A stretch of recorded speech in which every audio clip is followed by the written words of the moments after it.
우리 하나님의 말씀을 나누고 기도할 때 오늘은 사도행전 14장 19절부터 22절까지를 본문으로 보겠습니다. 오늘 말씀은 사도행전 14장 19절에서 22절, 신약성경 212페이지입니다.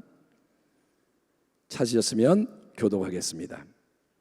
19절, 유대인들이 안디옥과 이고니온에서 와서 무리를 충동하니 그들이 돌로 바울을 쳐서 죽은 줄로 알고 시외로 끌어내치니라. 20절, 제자들이 둘러섰을 때에 바울이 일어나 그 성에 들어갔다가 이튿날 바나바와 함께 더베로 가서 복음을 그 성에 전하여 많은 사람을 제자로 삼고 루스드라와 이고니온과 안디옥으로 돌아가서 22절, 제자들의 마음을 굳게 하여 이 믿음에 머물러 있으라 권하고, 또 우리가 하나님의 나라에 들어가려면 많은 환난을 겪어야 할 것이라 하고. 아멘. 오늘 금요철야 말씀의 제목은 많은 환난과 하나님의 나라.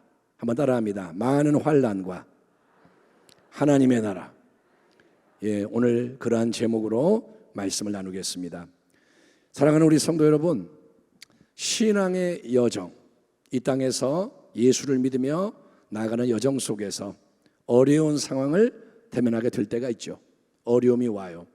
그때 우리에게는 하나님의 존재와 사랑에 대해서 의심하는 일이 일어날 수가 있습니다. 하나님이 살아계시면 왜 이런 안 좋은 일을 허락하시는 걸까? 하나님이 나를 사랑하신다면 어째서 이런 안 좋은 상황을 생기게 하시는 걸까? 더구나 여러분, 내 주변에 다른 사람들은 편안하게 잘 사는 것 같은데, 다른 사람들은 하하호호 행복한 것 같은데 유독 나만이 힘들고 어려운 일을 많이 직면하는 것처럼 느껴진다면 우리는 하나님이 안 계신 건가? 아니면 나를 안 사랑하나? 의심으로 흔들리게 될 수가 있는 겁니다. 그런 때가 반드시 옵니다. 그런데 사랑하는 여러분은 예수님께서 이 땅에서 걸어가신 길이 어떤 길인지를 생각해 보십시오. 여러분, 예수님은 하나님이 가장 사랑하시는 독생자입니다. 아멘 합시다. 하나님이 제일로 사랑하는 분이 예수님이에요. 그런데 그 예수님이, 사랑받는 그분이 가신 길은 처음부터 마지막까지가 고난으로 점철된 좁은 길이었습니다. 하나님이 예수님을 사랑하니까 편안한 길을 주는 게 아니고, 편안하려면 하늘 보좌에 계셔야죠. 예수님은 고난의 길을 가시는 거예요. 여러분, 예수님께 신실하고 충성했던 초대교회 사도들과 성도들도 하나님이 사랑하시는 사람들입니다. 베드로, 사도 바울, 하나님이 다 사랑해요. 그런데 그들 역시 따라간 길이 거룩한 고난이 가득한 좁은 길, 사명의 길이었다. 이거를 우리가 잊지 말아야 하는 것입니다. 사도행전 14장에서 우리는 제1차 선교 여행을 하면서 루스드라에서 바울에게 일어난 특별한 사건을 보게 되는데, 루스드라라는 도시에서 일단 복음전도 사역이 성공적으로 잘 진행이 됐습니다. 병자를 치유했고, 제우스 신이라고 막 높이려고 그러니까 우상 숭배하지 마라, 이걸 다 어떻게 잘 마무리했고, 그런데 바로 그곳에 루스드라에 안디옥과 이고니온에서부터 유대인들이 뒤쫓아와서 바울을 해치는 일이 일어나게 되는 거예요. 안디옥, 이고니온은 바울이 앞서 복음을 전했던 도시입니다. 지금 여행을 가면서 안디옥, 이고니온, 그리고 이제 루스드라에 왔는데, 이 유대인들이 안디옥, 이고니온에서 시기심에 자꾸 예수를 믿는 자가 생기고 그러니까 박해를 하자 그곳을 떠나서 새로운 곳 루스드라로 이동해 복음을 전하는 건데, 이 집요한 사람들, 유대인들은 집요한 거예요. 그래서 바울이 자기 도시를 떠났다고 됐다, 이게 아니라 뒤쫓아와가지고 루스드라에까지 와서 무리를, 거기 사람을 충동질하여 바울을 대적하게 만드는 겁니다. 그러니까 이 사람들이 좀 전까지 바울을 막 좋아하다가 충동질 당하니까 확 변해가지고 바울을 흥분한 무리가 돌로 마구 치는 거예요. 그러더니 그가 죽었다고 생각을 해서 성 밖으로 끌어다가 여러분 내다 버리는 겁니다. 패대기를 쳐버리는 거예요. 마치 스데반이 돌에 맞아 순교한 것처럼 바울도 루스드라에서 돌에 맞아 순교하는 것처럼 보였던 거죠. 돌에 맞았고 사람들은 죽었구나, 이거 죽었네, 버린 거예요. 하지만 제자들이, 바울의 복음을 들은 제자들이 현장에서 둘러서 이렇게 있었을 때 바울이 정신을 차리고 다시 일어납니다. 어쩌면 여러분, 바울은 이때 진짜 반쯤 죽었다가 기적적으로 살아나고 회복된 건지도 모릅니다. 어떤 목사님은 이때 천국 갔다 온 게 아니냐 이렇게 얘기하기도 하는데, 어쨌든 우리에게 정말 감동과 도전을 주는 것은 바울이 바로 그런 상황에서도 즉시 복음 전파의 사명에 매진했다는 사실이에요. 아멘. 아멘. 지금 바울은 죽었다가 살아난 거예요. 그런데도 깨어나가지고 어떻게 하냐? 또 복음. 예? 우리 같으면 아이고 나 이거 부상 입었어, 쉬어야 돼, 이럴 건데 바울은 정신을 차리니까 이튿날 또 다른 도시에 가가지고 다음날 더베에 가서 새로운 성에 가서 복음을 전하고, 그리고 이제 루스트라, 이고니온, 안디옥, 그가 얼마 전에 복음을 전한 그 장소로 돌아와가지고 새롭게 믿게 된 제자들의 마음을 굳세게 하며 뭐라냐? 부디 너희는 믿음 안에 머물러 있어야 한다, 믿음을 버리면 안 된다 권면하면서 아주 중요한 신앙의 진리를 각인시켜 주는 것이 오늘 22절 뒷부분의 다음과 같은 말씀입니다. 오늘 설교의 주제가 되는 말씀. 또 우리가 하나님의 나라에 들어가려면 많은 환난을 겪어야 할 것이라고 한번 따라하겠습니다. 하나님의 나라에 들어가려면 많은 환난을 겪어야 하는 것이 당연하다. 아멘.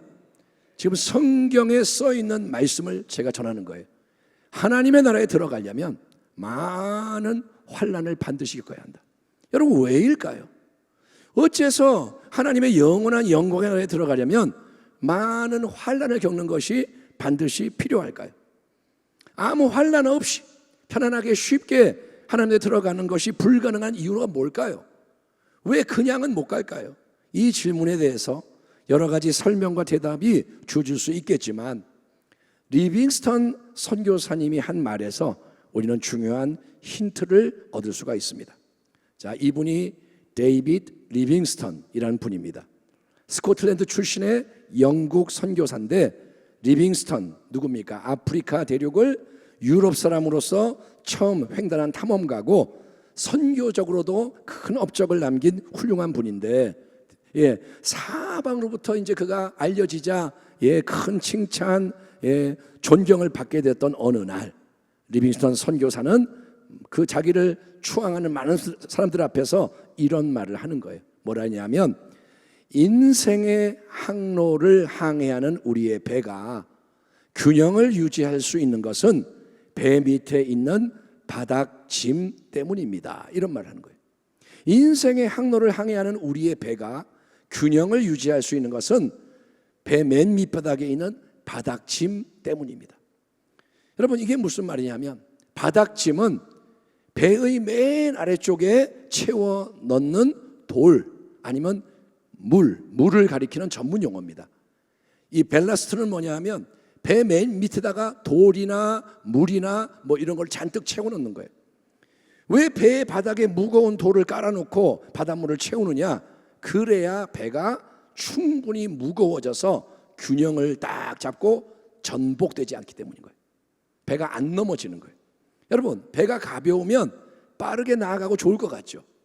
배가 아무것도 없고 비어있으면 샥 갈 것 같죠?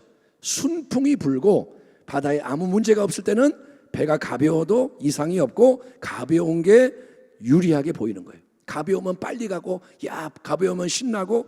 그런데 바다 위에서 여러분 바람이 불고 파도가 치기 시작하고 그러면 가벼운 배는 그냥 뒤집어져 버리는 거예요. 파도가 확 그러면 배가 뒤집어져 버려요.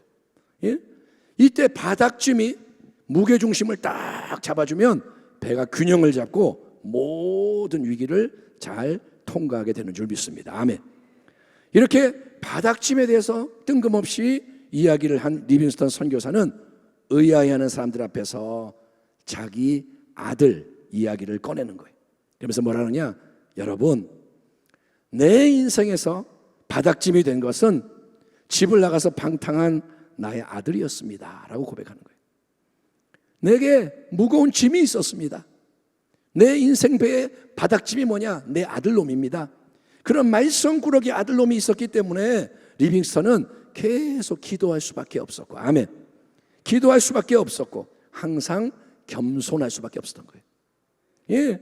그래서 항상 기도하고 겸손하면서 하나님을 의지하며 하나님의 인도하심을 따르는 가운데 많은 놀라운 그 일들을 이룰 수가 있었다는 거예요. 내가 여기까지 온 것은 내 힘으로 한 게 아니라 하나님의 은혜로 했습니다. 예? 그게 바로 하나님의 뜻 가운데 우리에게 허락되는 거룩한 고난의 유익이라는 것입니다. 아멘. 따라합니다. 고난이 유익이다. 예, 거룩한 고난. 뭐 거룩하든 말든 고난은 인간적으로는 버거워요, 무거워요, 힘들어요, 아파요, 괴로운 짐입니다. 고난 좋아하는 사람이 없습니다. 그래서 우리는 고난이 없는 편안한 삶을 동경하는 게 당연하죠. 기도가 뭐냐? 고난이 없어지게 해주세요. 맨날 그 기도예요. 그냥 나오는 기도가 뭐냐? 아프니까 안 아프게 해주시고, 돈이 없으니까 돈 주시고, 내가 힘드니까 잘 되게 해주시고, 인간의 본성은 그걸 원합니다. 하지만 바로 그 거룩한 고난이 바닥짐처럼 늘 우리 인생 배에 계속 실려 있어야 우리의 배는 외부의 바람과 파도에 뒤집혀지지 않고 균형을 유지하며 앞으로 전진할 수 있기 때문에 하나님은 그분의 놀라운 지혜 가운데 필요한 만큼 거룩한 고난으로 우리를 축복하시며 영원한 하나님의 나라 본향의 영광으로 우리를 인도하시는 겁니다. 아멘 합시다. 아멘. 하나님은 지혜가 충만하셔서 우리의 배가 뭐가 필요한지를 아시는 거예요. 거룩한 고난, 그 고난이 우리가 연약하고 부족한 존재임을 깨닫게 해주는 거예요. 고난이 올 때 우리가 아이고 내가 이렇게 내가 무능하구나 알게 돼요. 교만해지지 않도록 깨뜨리고 낮아지게 해주는 게 고난이에요. 고난이 와야 깨져요. 고난이 와야 겸손해져요. 예? 그래서 우리는 계속 고난 속에서 하나님을 바라보며 의지하게 되고 그 속에서 하나님이 항상 새롭게 베푸시는 때를 따라 도우시는 은혜의 능력을 공급받음으로써 사명을 감당하고 열매를 맺으며 전진하고 또 전진하게 되는 줄 믿습니다. 예, 그래야 균형을 잡고 나가는 거예요. 이것이 바로 하나님이 리빙스턴 선교사에게 방탕한 아들이라는 바닥짐을 붙이시고 또 사도 바울에게도 육체의 가시라는 고난을 주신 목적이었습니다. 고린도서 12장에 보면 여러 계시를 받은 것이 지극히 크므로 바울이 계시적으로는 베드로보다 더 위대해요. 남들은 꿈도 못 꾸는 계시를 받는 거예요.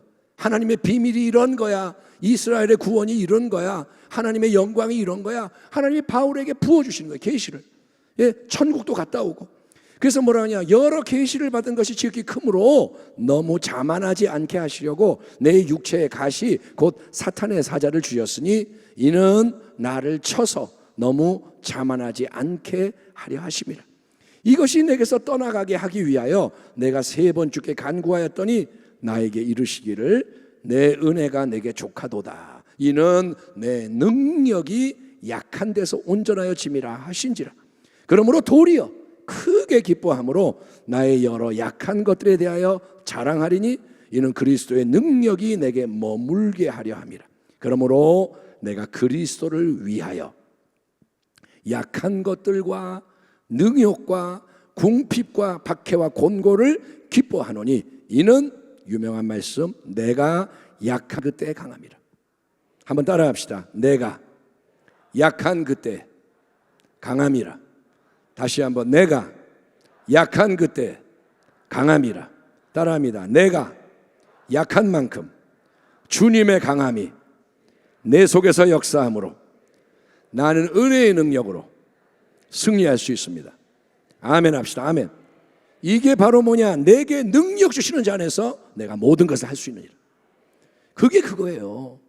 내게 능력을 주시기 때문에 그 능력으로 삽니다. 이 말이에요.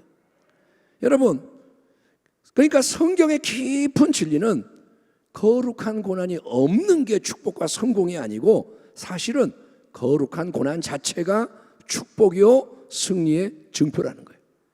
거룩한 고난이 있다는 게 뭐냐? 하나님이 붙들고 계신 거고 하나님이 더욱 은혜로 역사하고 계시는 거예요. 여러분, 힘들고 어렵고 괴롭고 지치고 포기하고 싶을 때가 왜 없습니까? 왜 없습니까? 예? 누구에게나 그런 때가 있어요. 누구에게나 그런 때가 오는 거고 어쩌면 바로 지금이 당신에게 그런 때일 수가 있습니다. 남에게는 말 못하죠. 예? 그러니까 우리가 가면을 쓰고 잘 지내시죠? 예, 잘 지내죠. 근데 여러분, 지금이 정말 힘들다, 못해 먹겠다, 그만하고 싶다, 엘리야가 로뎀나무 밑에서 나 좀 데려가 주세요 하는 것처럼 하나님 그만 살고 싶어요, 예수 믿는 자가 그런 말을 할 수도 있다는 거예요. 그러나 여러분, 그럴 때 좌로나 우로나 치우치지 말고, 아멘, 그때 마음을 지켜야 돼요.